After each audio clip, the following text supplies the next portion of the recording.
বগুড়ায় একজন ভোটে দাঁড়াইছে, সে তারা মার্কা,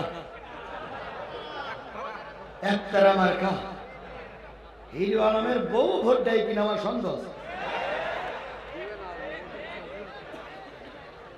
ভোট পাইলে এই দুইজনের কেউ পাবে, হয় নৌকার প্রার্থী আর নাইটা নৌকার বিদ্রোহ প্রার্থী, এরাই পাবে। অথচ উনি একটা আসন পাই না, দুই আসনে দাঁড়াইছে। দাঁড়া তো পাঁচটা আসনে দাঁড়া, পশ্চিমের বিরোধিতা নেই, ও যদি ভোট পেয়ে পাস করে করুক। আমার জিনাইদা একজন হিজড়া মহিলা চেয়ারম্যান হয়েছে, ইয়াও যদি হয় হয়ে যা। হিরো আলমের আমি বিরোধিতা নই, হিরো আলমকে আপনারা যদি মন চায় ভোট দেবেন। আমার বক্তব্য হলো এই হিরো আলমের পিছনে 3 জন লোক ঘরে, 4 জন লোক ঘরে, সাংবাদিকরা তার সামনে দিয়ে খবর হাইলাইট করতে পারো। আর আল্লাহর কোরআনে এতগুলো লোক আছে, এগুলো তোমাদের চোখ কি অন্ধ হয়ে যায়? কেন এগুলো দেখতে পাও না তোমরা? এই যে মিডিয়াগুলো আসছে, আপনারা অনেকেই বিরোধিতা করতেছেন, কিন্তু এই মিডিয়ারা আজকে আমাদের দেশের এক একজন সাংবাদিক, এরা এইগুলো প্রচার করছে গোটা বিশ্বব্যাপী। আমি জিহাদি বগুড়ার বাড়িতে ওয়াজ করছি, আমার ওয়াজটা আমেরিকায় বসে শোনা হচ্ছে।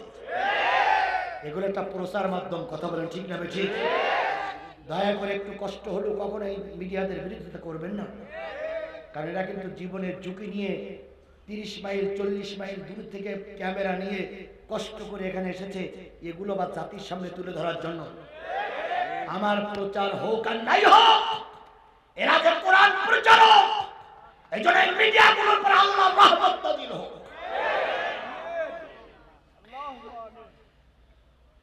সাংবাদিক ভাইরা আবার উল্টো বুঝেন না, কালকে হয়তো আমার বিরুদ্ধে লিখবেন। আমি আপনাদের বিরোধী নই, শুধু এতটুকু বলি, সত্য সংবাদ প্রচার করুন। আপনার তো জাতির বিবেক, আপনাদের বলা হয় জাতির বিবেক, জাতির চোখ আপনারা। জাতি যেটা পারে না সেটা আপনারই প্রচার করতে পারে। আপনার একটা প্রচারে দেশে ইসলাম টিকে থাকতে পারে, আবার আপনার একটা মিথ্যা প্রচারের কারণে ইসলাম ধ্বংস হয়ে যেতে পারে। আপনারা জাতির চোখ, আপনারা জাতির চক্ষু, সমাজে আপনারা সত্যটা সঠিকটা প্রচার করুন, আল্লাহ আপনাদের উপরে রহমত নাজিল করবে। আমার ভাইরা, নেতা আসলো, তাহলে এবার ওদের পক্ষে লোক হইল কয়জন? না, নেতা আসছে 2 জন, বডিগার্ড তাহলে কয়জন? 3 জন, বাবা মা 5 জন লোক মিলে সিদ্ধান্ত নিল, আমরা যার যা বুদ্ধি বিবেক আছে বুঝাও। 5 সপ্তাহ বোঝানো হলো। 5 সপ্তাহ বোঝানোর পরে 535 দিন, বিদেশি নাম্বার দেখেন কোন লোকের আওয়াজ ভালো লেগেছে। 535 দিন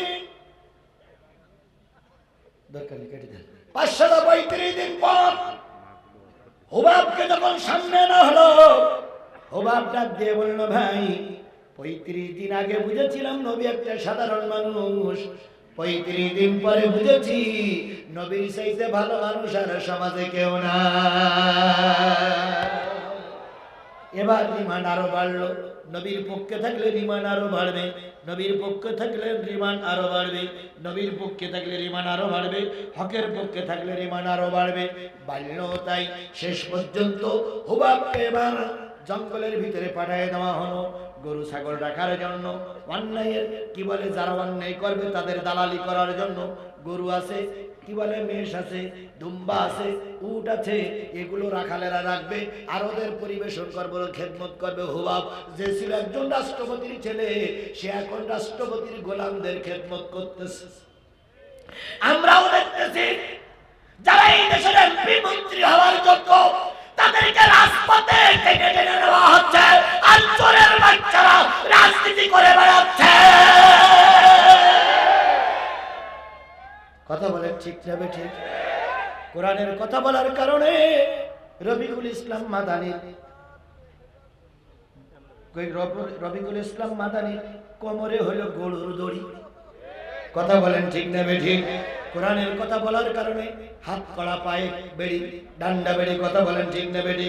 কোরআনের কথা বলার কারণে আমির হামজা মামুনুল হক জেলে। আর তোমাদের পক্ষে গান গাওয়ার কারণে সেনাকারীরা আজকে মঞ্চে বসে কি বলে জাতীয় সংসদে বসে গান চলছে। বাংলাদেশের সবচেয়ে মুক্তি বড় মুক্তিটা এখন মমতাজ খাতুন। উনি আবার আলহাজও বটে, আলহাজ মুফতি মুহাদ্দিস।